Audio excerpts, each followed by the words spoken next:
Reels वाली बहू। प्रज्ञा को रील्स बनाने का बड़ा ही क्रेज है और वो दिन भर रील्स बनाती रहती है, खाती पीती घूमते फिरते घर में।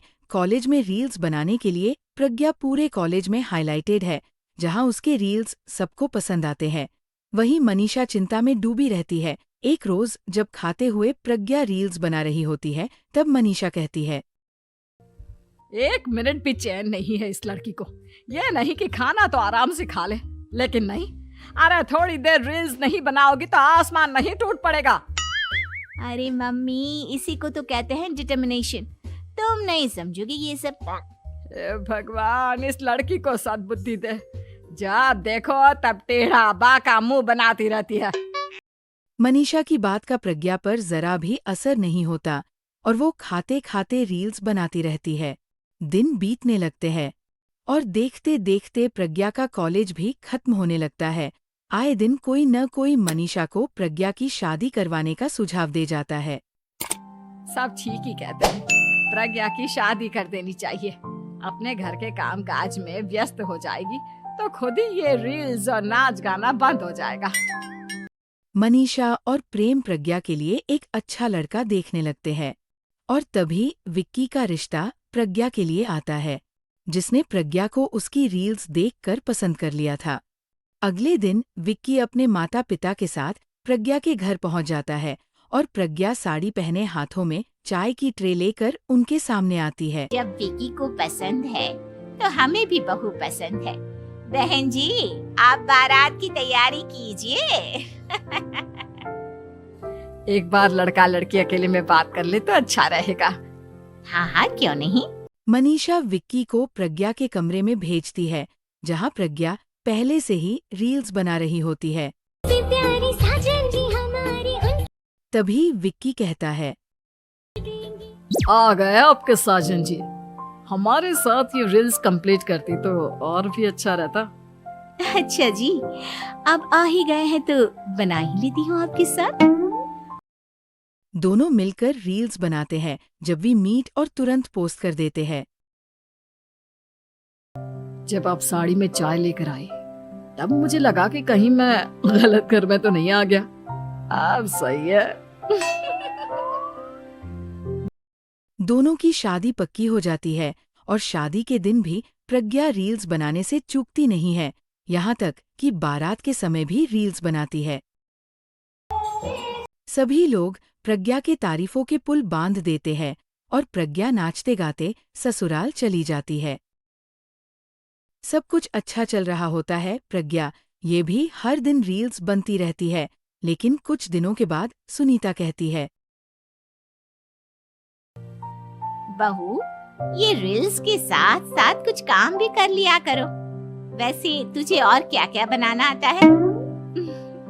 मम्मी जी, वैसे तो सब कहते हैं कि मैं सब कुछ अच्छा बनाती हूँ, लेकिन मुझे लगता है कि मैं मैगी अच्छा बना लेती हूँ। हाँ, कॉफी भी अच्छा बना लेती हूँ और मुंह तो सबसे अच्छा बना लेती हूँ। हैं? अच्छा अच्छा। सुनीता अपना माथा पकड़ लेती है और कहती है, बहू, कुछ खाना बनाना भी सीख लेती। मम्मी जी, मैं लंबी प्लानिंग कर रही हूँ। जल्दी ही मैं इतनी फेमस हो जाऊंगी कि मुझे पैसे मिलने लगेंगे। हम दोनों सास बहू राज करेंगे, राज नौकर काम करेंगे और लोगों की तो लाइन लगेगी हमसे मिलने के लिए।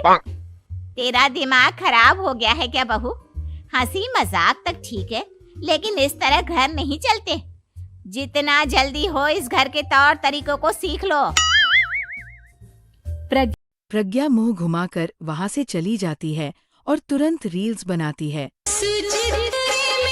ये देख सुनीता का गुस्सा 7वें आसमान पर चला जाता है और विक्की के घर आती ही सुनीता उसे सब कुछ बताती है। विक्की भी अब प्रज्ञा की इन हरकतों से परेशान हो जाता है। तुम टेंशन मत लो मम्मा, मैं देख लूंगा। विक्की कमरे में जाता है तो देखता है कि प्रज्ञा रील्स बना रही है। विक्की बड़े ही प्यार से प्रज्ञा से कहता है, प्रज्ञा, इन सब के लिए मैं तुम्हें मना नहीं कर रहा हूँ, लेकिन फिर भी हर वक्त तो ये अच्छा नहीं लगता ना। समझने की कोशिश करो, मुझे भी तुम्हारा थोड़ा वक्त चाहिए। मैं जब ऑफिस से आता हूँ तो मुझे समय देने की जगह इसी में लगे रहते हो। तुम ज्यादा ही सोच रहे हो। तुम भी मेरे साथ रील्स बनाओ ना, तुम्हें भी बहुत अच्छा लगेगा। तुम्हें इज्जत से कोई बात समझ में नहीं आती क्या? दिमाग खराब हो गया है तुम्हारा इस चकाचौंध से। अगर तुमने अपना रवैया नहीं बदला तो मैं तुमसे दूर चला जाऊंगा। तुम ही रिश्ता लेकर आए थे, मुझे लड़कों की कमी नहीं थी और ना आज है। विक्की दरवाजा पटक कर चला जाता है। धीरे धीरे विक्की प्रज्ञा से दूर होता जाता है। एक रोज मनीषा प्रज्ञा से मिलने उसके ससुराल जाती है। तब सुनीता उससे कहती है, बहन जी, अब आई हैं तो कुछ दिन यहाँ रहकर जाइएगा, आप ही का घर है।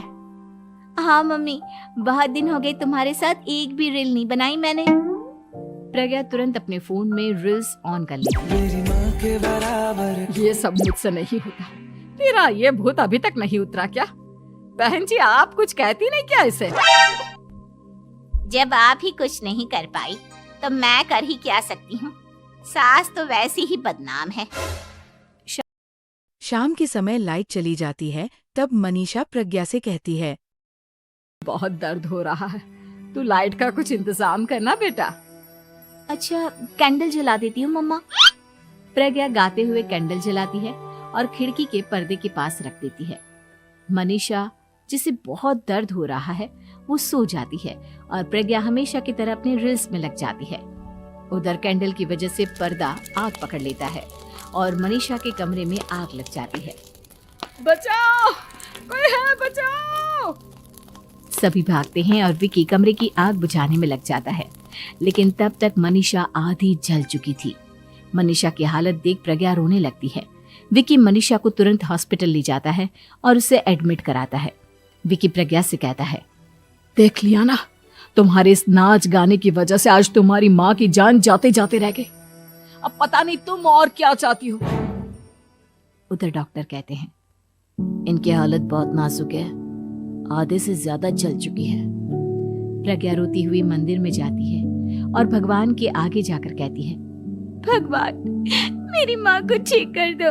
मैं कसम खाती हूँ, हाथ से ये रील्स बनाना छोड़ दूंगी। बस मुझे मेरी माँ वापस मिल जाए। 2 दिन बीत जाते हैं और मनीषा खतरे से बाहर आ जाती है।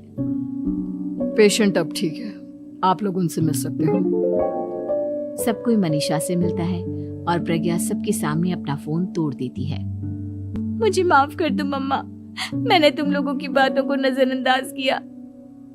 बेटा, कोई भी चीज जरूरत से ज्यादा खराब है। मैंने तुम्हें रील्स बनाने से कभी मना नहीं किया, लेकिन हर वक्त एक ही चीज तो सही नहीं है।